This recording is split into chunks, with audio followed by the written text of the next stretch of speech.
Welcome to the Ricky Matthews Show from the Citizens Bank Studio. Hope you're having a great day as we continue to celebrate all the amazing people who are working in the trenches to make Mississippi such a great place to live, work, and play. Had a really cool show yesterday with Jim Asher. We talked about media and media bias and all of that. If you missed it, you ought to go back and listen to it. I mean, we talked about it's going to be a problem because only 1 in 10 reporters in most newsrooms is conservative. And that creates a situation where conservatives don't get a fair shake. I think that number is much greater than that, actually, these days, because the nature of the newsroom is so much different. But as I said a few weeks ago, we're going to venture off into conversations about things that are not necessarily about leaders from time to time or people who are engaged in the community. And it just so happens I had Jim Asher yesterday, and today I have Ashley Edwards, my friend, who's the former CEO of the Gulf Coast Business Council, and someone I just enjoy getting with occasionally and talking about current events and whatever else is on his mind. So that's what we're going to do today. So without any further ado, let me welcome Ashley Edwards back to the Ricky Matthews Show. How you doing, my friend? I'm doing good, Ricky. Thanks for having me today. Good to see you. It's good to see you. Listen, last time we talked about your business splitting your time between here and Atlanta. You're a big Braves fan. In fact, I don't know if I know anybody who's a bigger Braves fan than you. And you have been for a long time, haven't you? I have been. I went to my first Braves game in 1987 and have been hooked ever since then. It probably takes on a level of importance in my life that is disproportionate to what it should. But I mean, it's when you love something, it's just the way it goes, and it's something I have always loved. And I'm proud to be a Braves fan. I was just a few days ago. I was in Atlanta and they were having the state of the franchise meeting with General Manager Alex Anthopoulos, and so I was getting to talk to him a little bit about sort of the inner workings of the team, and I just eat that stuff up, man. I absolutely love it. I know you do. In fact, your work along the way, you crossed paths with executives from the team and got to know them pretty well, didn't you? Yeah, I have. It's interesting. We have a place in Atlanta not far from the stadium, and one of the guys I've known for a number of years is the CEO of the Braves Development Corporation. His name is Mike Plant, and he's a guy that I've worked with some in the past. He had a lot to do with Trustmark Park and Pearl and bringing the Mississippi Braves to Mississippi. Had a lot to do with the Shuckers coming to Biloxi, actually. Kind of the great unknown story about that was just how involved the Atlanta Braves were in that. And I ran into him in the elevator in the building where I have a place the other day and figured out he's my next door neighbor. So just small world stuff. That is so amazing to think about that. But I'm assuming now you're sitting in your house on Biloxi Bay, being able to look out over this beautiful bay. Boy, the weather, I know it's interesting. This time last year, we were all complaining about a drought. And this year, I think I've had my sprinkler system off for a month. But it's amazing how much a year changes things from a climate point of view, isn't it? Well, I tell you what's really amazing, my citrus trees, how well they're doing this year compared to last year. Goodness, I mean, that drought last year was really something for the history books, and it has been a totally different pattern this summer. And of course, what that portends for for the hurricane season is not necessarily a good thing. Hot and wet is not good for the Gulf Basin this time of year, but that's what we've got.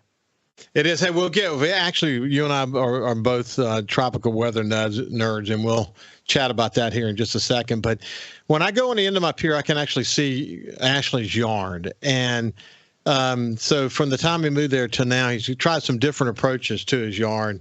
He's got an interesting yard, so he's going to create a little bit of buffer zones to let some stuff kind of grow up in some areas. But you've just about converted the whole thing back to yard again. It's interesting watching the guys cut it now.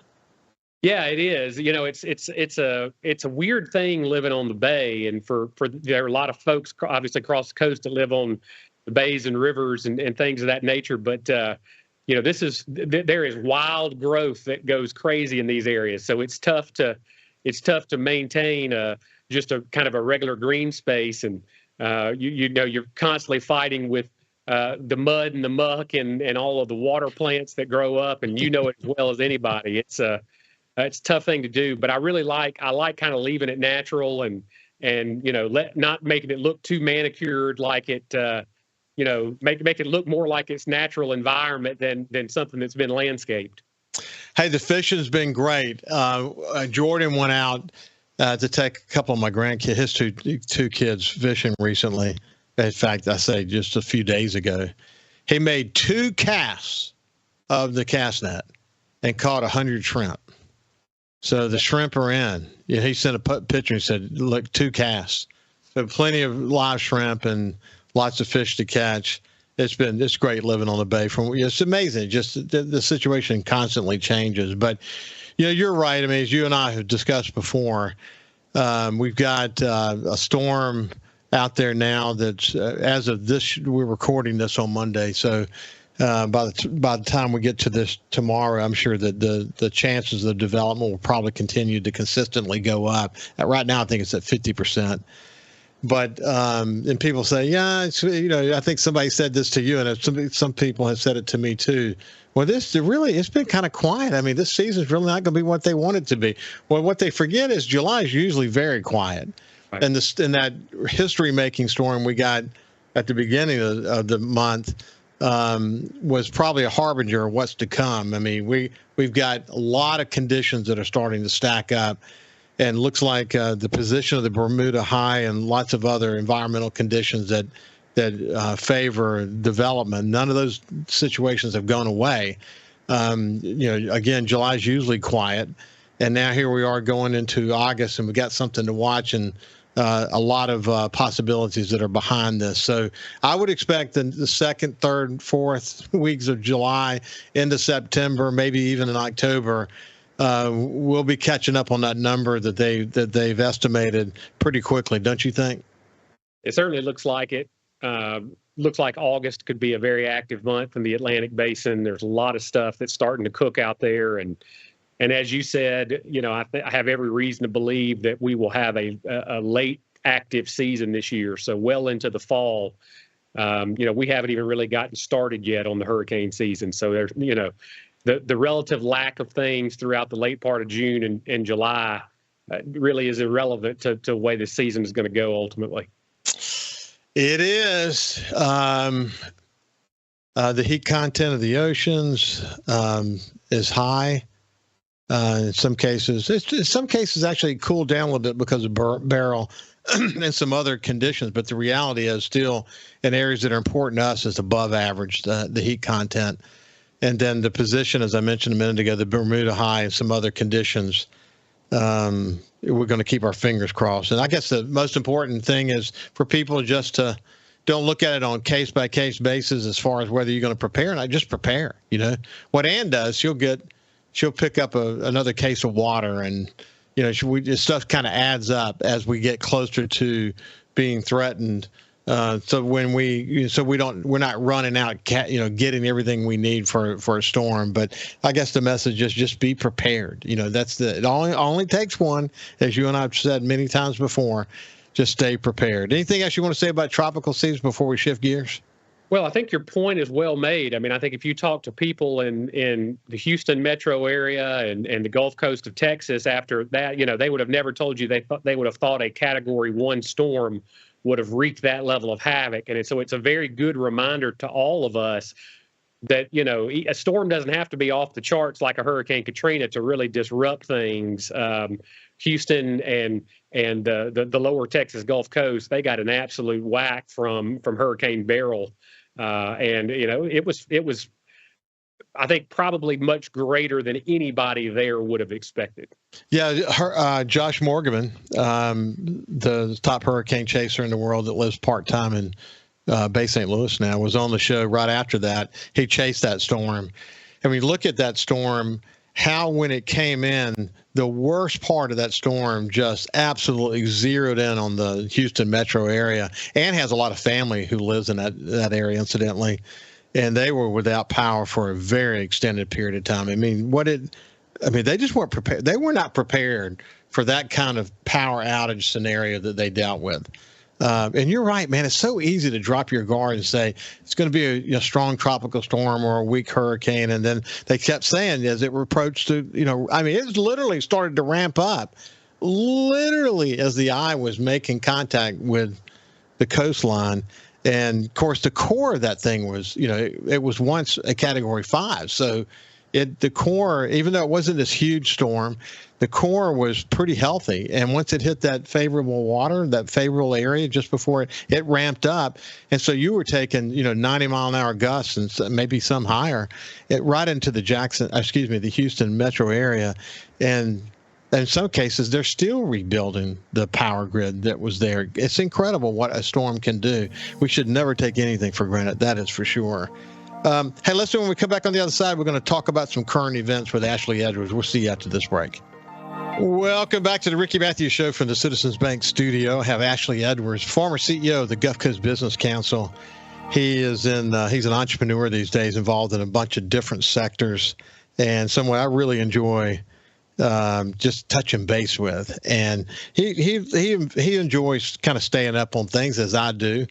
And so we get together and just kind of share what's on our minds. Now, look, as it relates to politics, Ashley and I don't typically get in conversations about the political situation in America, but we do talk about the process around it, the role of high tech and what's going on as it relates to the parties and what's in the news, but not in the way of supporting one candidate or another, but just simply discussing the situation. And you go back 3 weeks, Ashley, and the dynamics on democracy in America, it's been something to watch, man, from the assassination attempt to the demise of Biden to the ascension of a new candidate on the Democratic side, and the role media is going to play and the role high tech is going to play.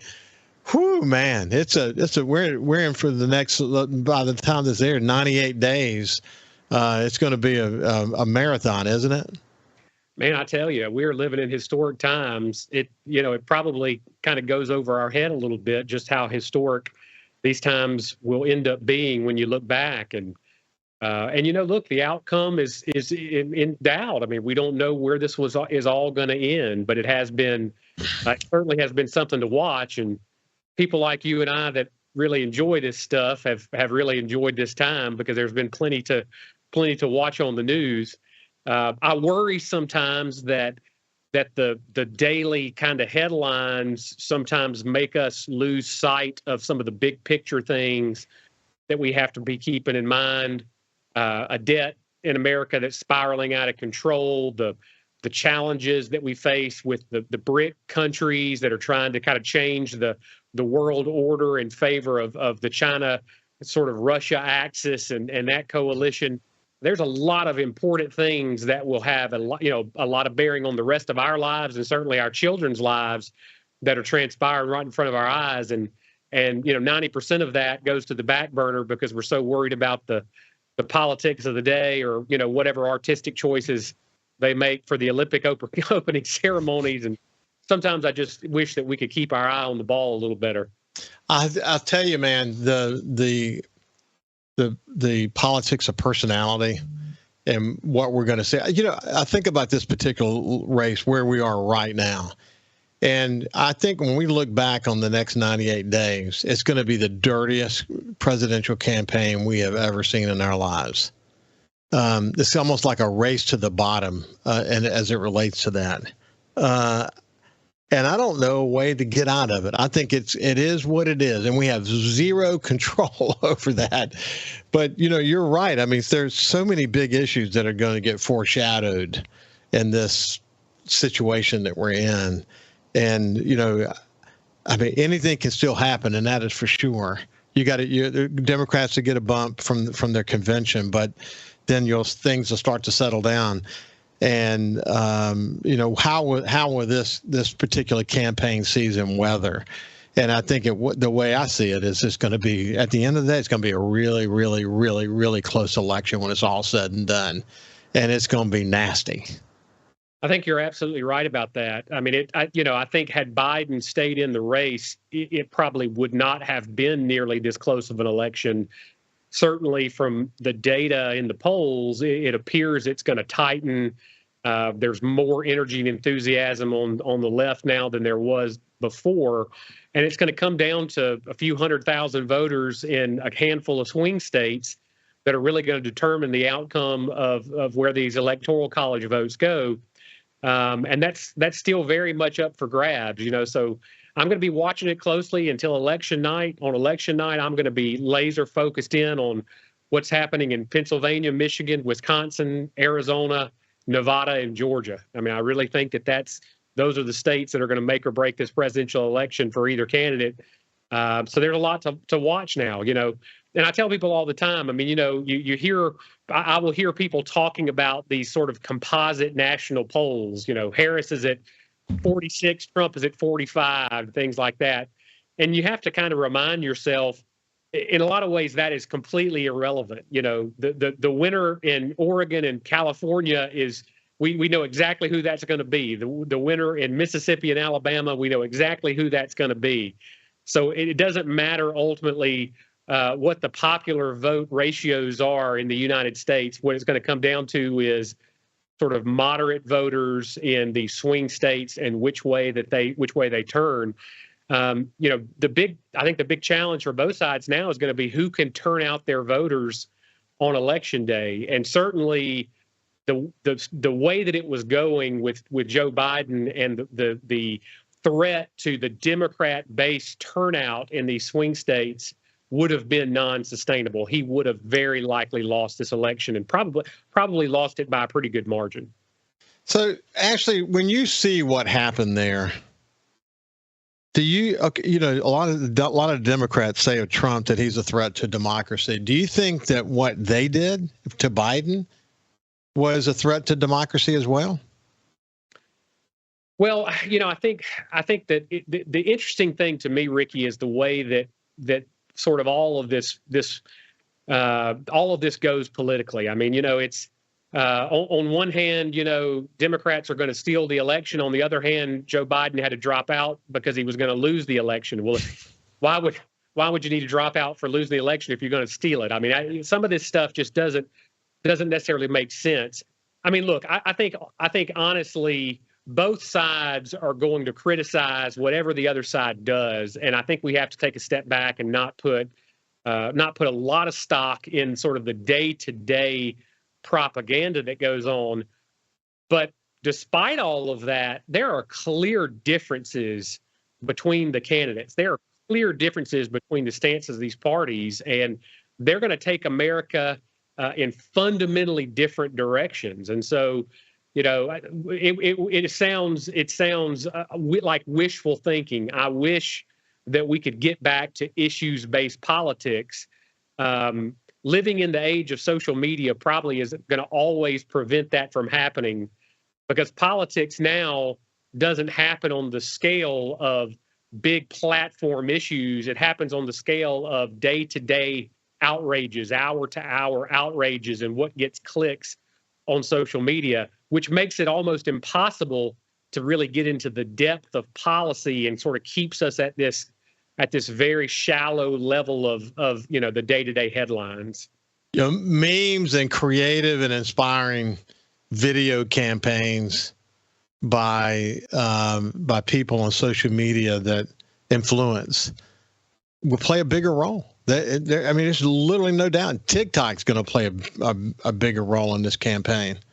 Big, high tech's going to play a big role in this campaign. And, will they attempt to put their hand on the scale or not? I think it's built into their algorithm that their hand's going to be on the scale. We see this from what Elon Musk has been able to uncover as a result of his buying of Twitter. But there's a lot of dynamics here, man, and I don't know how all this is going to shake out when it's said and done. It's going to be absolutely crazy. I watch a bit of a feeding frenzy on the Democratic side of things, thinking that J.D. Vance is an incredibly attackable person, because of his cat lady's comment and whatever. I watch the way he responds to that, and he's not backing down at all. And his story is incredibly compelling. And will that play? Will that blue collar story play in places like Michigan and Pennsylvania and places like that? God, there's still a lot of unknowns, isn't there? Well, there really is, and I think that the race will start to take shape a little better once Kamala Harris picks her running mate. We'll understand a little better what the impact on that ticket is going to be. It'll be interesting to see the way she goes. But I'll tell you, one of the interesting things, Ricky, I was actually just having a conversation about this earlier this morning, is on both the right and the left, you see this surge of pragmatism that is taking over. Donald Trump right now, in some ways, is kind of going against his base. And frankly, I think he can afford to do that because he's really the guy that sets the trajectory of what the MAGA base believes. But, he has left his Project 2025 in the dust. He's sounding like a moderate on abortion policy right now. The Republicans for years were crusading against TikTok, and now he's saying, hey, vote for Trump. I'm the guy that's going to save TikTok. I mean, so you could go down a long list of things that are very much not in, but he sees where the American electorate is, and he's responding to that very clearly. And I think you see the same thing happening in this VP pick on the left. I mean, they're thinking hard about how is this going to appeal to the moderate crossover voter. That's not a lot. We've not seen a lot of that in politics recently. So I think that's an interesting trend. Yeah, it's going to be really interesting. And can Harris, there's some gaslighting happening right now as it relates to her record and what she's said and done in the past. So is that gaslighting or truly changing her stances on things? I think maybe a little bit of both. Hey, when we come back, we'll continue our conversation with Ashley Edwards. We'll see you after this. Welcome back to the Ricky Matthews Show from the Citizens Bank studio. I have Ashley Edwards with us today, former CEO of the Gulf Coast Business Council. He's an entrepreneur, does business across multiple states, and someone I just enjoy connecting with because he pays a close attention to current events, as I do as well. Ashley, one of the things you and I were chatting about before we started the show, if you look at the international situation, again, I don't know how much we're going to be able to get into the complexities of some of this in this campaign, because as you pointed out, so much of what people are responding and reacting to is the situation of the day that really is kind of irrelevant to how are these policies, how are these candidates' policies going to change America and America's standing? I think we're going to obviously get into some of that, but there's some big issues. One that comes to mind, for example, is that this constant grind back and forth, this debate that occurs between globalists who want to be able to manufacture goods in places like Vietnam and India and China, of course, to be able to keep the cost of goods down so that they can make more profit, and we can go to Walmart and have shampoo that's super cheap, okay? Versus those who say too many jobs have left America to places like China and Mexico and wherever else, and we want to bring those jobs back to America. So there's always these rubs. There are the rubs that are happening about the role that America should play in the Middle East and in Europe and NATO and all those debates. And again, where on that continuum should we be? What's the leadership role? What is our leadership role going to play? A lot of it bears out in the point that you made a few minutes ago. As China and Iran and Russia join forces, they don't just do it from a military point of view, but they do it from a financial point of view. How is that going to impact us? Then there's this really, really sort of undercurrent around crypto. And anytime I get into a discussion on this show about crypto, we don't do it too often just because the average person doesn't really understand crypto. But the reality of crypto is that it's connected to more of an international situation, and the American economy has really little control over what happens on the crypto level. There's a big debate happening around crypto and what's going to happen with crypto going forward. And, you see the big speech that Trump gave at the crypto conference and what he said about the SEC chairman and so on and so on. That is a really big part of the conversation that we're probably, the average American's really not even understanding right now. I think you hit the nail right on the head, Ricky. I mean, I think you really drove into something that is really important that is hardly even in the public discourse at all. And you're absolutely correct. I mean, there are forces in the world right now that want to do everything in their power to destabilize America's economic security and sustainability. All of these things are happening at the same time that we have kind of really the next industrial revolution happening right now, fueled by AI and fueled by tech. And so, we tend to think of these sectors or these industries as all being connected, but there's no question that there's a war going on right now in the tech space, because you've got the big, well-established globalist kind of big tech firms out there that are trying to protect their own market share and protect their own wealth and their own economic power, versus the folks that are wanting to see sort of a redistribution of that to the more competitive smaller tech and the crypto barons, as I like to call them. And this stuff gets really confusing. And you're right, it's not something that the average American is really looking closely at, but behind the scenes, in politics and in public policy, there's no question that it's going on. And look, I'm the first one to say I never will fault anybody for doing what they need to do to protect their own economic interests. I mean, that's the way I'm going to operate. I'm going to do what I can do to protect my economic interests. Most people, if left to their own devices, are going to do what's in their best interest. The role of public policy is to figure out the difference between what's in the collective best interest of the country and what are in the personal best interest of certain wealthy people. And I think that's where the rub is how will some of these policies ultimately affect the average American, their 401ks, their retirement, the stability of the U.S. dollar going forward.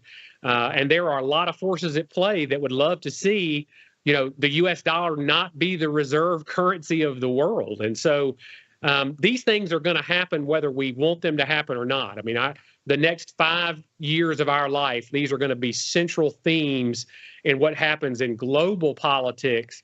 And, unfortunately, as you know all too well, our politics is often reactionary, not proactive. And so oftentimes we're not doing something until it's too late and we're having to respond to a crisis. Well, we'll chat a bit about who some of the players are. Before we do that, answer this question. I'm asking a question I know the answer to, but I want to get it out there so people can have it in their thinking. When cryptocurrency came about, you saw a surge of success, and then you saw a big dip. And it didn't seem in the beginning that crypto would become what they wanted it to. And then suddenly crypto became relevant again, and it became extremely relevant again. And I think it's at a point now where it's going to be relevant, but the question is how relevant. And so, as you and I discussed before we started, on one side you've got people like Elon Musk and Peter Thiel, and on the other side you've got people like Microsoft. Excuse me, help me with that. Google, Microsoft, a lot of the big tech firms, yeah. Yeah, but I was trying to say the name of the player. My mind just went totally blank. But anyway, you've got, and they're really digging in. They're digging in big time. And then as it relates to the politics of this, you can see that Trump is aligning with the crypto barons, or at least it appears that's what he's doing.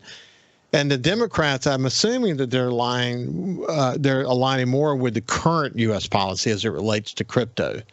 Did I simplify that too much? I don't think you did. I mean, I think that generally is where the lines are drawn. And frankly, it reminds me a lot, Ricky, of some of the hearings that we saw in Washington when internet regulation became a big topic. And it was just really clear that some of those senators, I remember the Ted Stevens from Alaska talking about, the internet being a system of tubes and things like that. I mean, a lot of these folks just don't fundamentally understand it. And so I think what worries me is that the people that really understand in depth, what the issues are generally not the people that are sitting in Congress making the policy. And look, and I would include myself in that. I mean, I'm not a crypto investor, probably to my own detriment in some ways.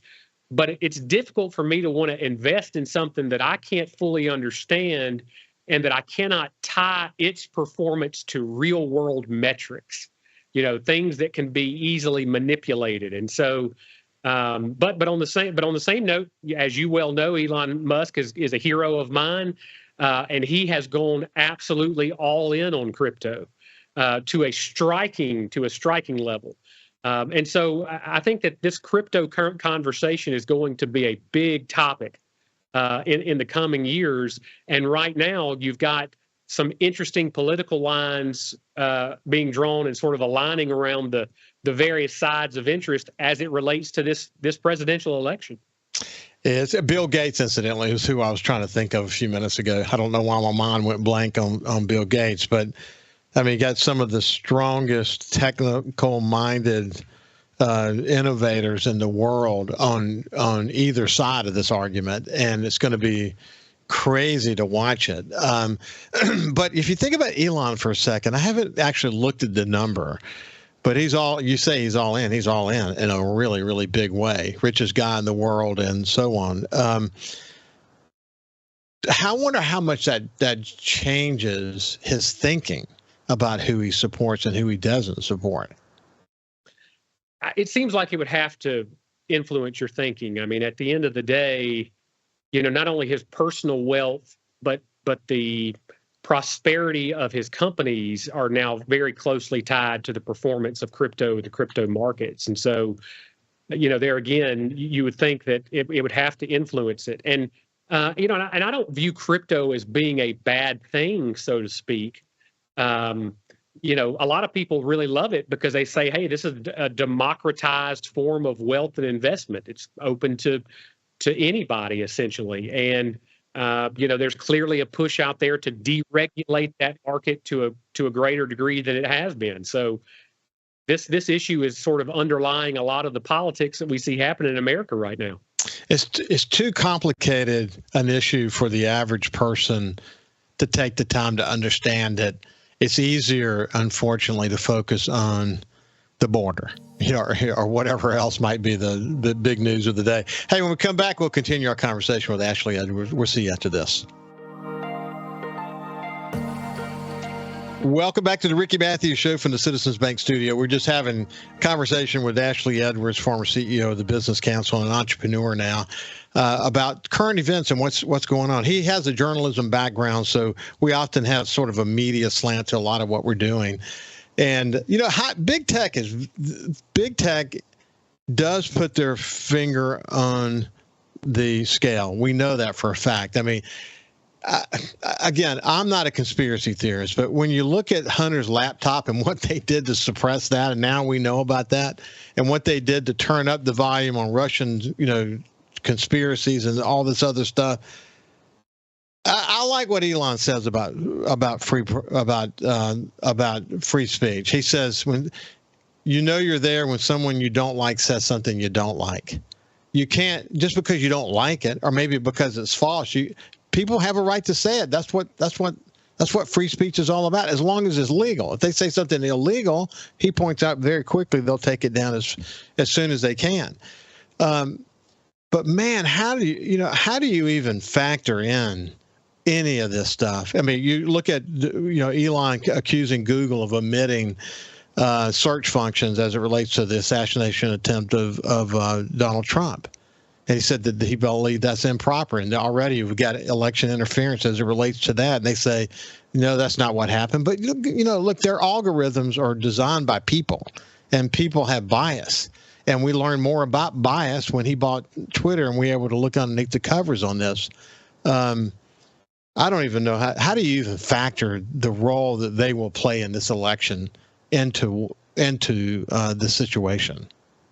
Well, you think about it, Ricky. I mean, social media, for example, has played such a growing role in politics. When we all first got on social media 15 years ago, very little of it was kind of political at that point. And now you look at the way things have shifted. And, I think it's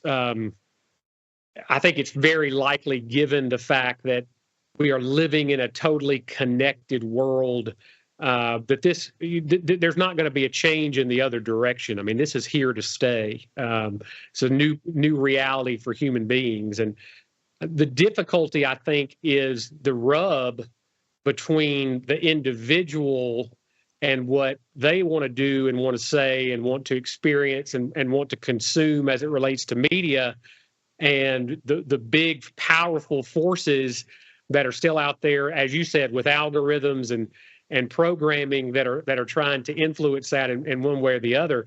The difference now is that people are so much more aware of it than they used to be. Yeah. It kind of went a little bit underneath the radar. And I think I really saw a lot of that changing during the pandemic, when we were all living our lives online and through big tech. I mean, so the role of big tech in our society is here to stay. The role of technology is only going to increase. And in some ways, we can't even comprehend what it's going to be like 5 years from now, because so much of what is going to happen is AI will now become the backbone of everything. AI will be connected to sensors, to trillions upon trillions of sensors that's in every piece of electronic equipment, giving real-time updates, with AI processing all of that information in real time, and then providing us with incredible amounts of data and information about every little thing that's happening in our vicinity and in our bodies. And we can't even begin to fathom what 2030 is going to look like at this point. It is crazy, but I tell you where it's going to impact. I think the internet and the function of social media is similar to sort of a young couple getting married and moving into a community. Here's the difference. I said this on the show the other day. When someone becomes a part of the community, they're more focused on getting the news. They want to know what's going on around them. They want to know about the school their kids go to school, and they want to know about their local government and all of that. Same thing's happening with social media and whatever. The more you're engaged in as an adult, the more aware you are. At least you should become more aware. Okay, people are generally more aware of how it works than not. That's the point that you're making. However, young people, what's really interesting, I don't care whether you're talking to Fox or CNN or whatever you're doing, anytime they go do a on-the-street interview situation and they get with general public and mostly young people and they ask questions about current events, man, you become aware of how much they don't know. They don't know who the vice president is. They don't know, they don't know the role of the Supreme Court. They don't know about Congress. They don't know how America is structured. It's unbelievable how much they don't know. So with younger people who are really not aware of how the world works, and the only way they know how the world works is TikTok and what's being delivered in their direction, to what extent does that young voter act on whatever it is they're getting? I think actually big time. So, is it who's delivering the most compelling message? That part is going to be interesting, Ashley. We're out of time, but it's been a very interesting conversation, as it always is. And I look forward to having you back as soon as we can get you back on.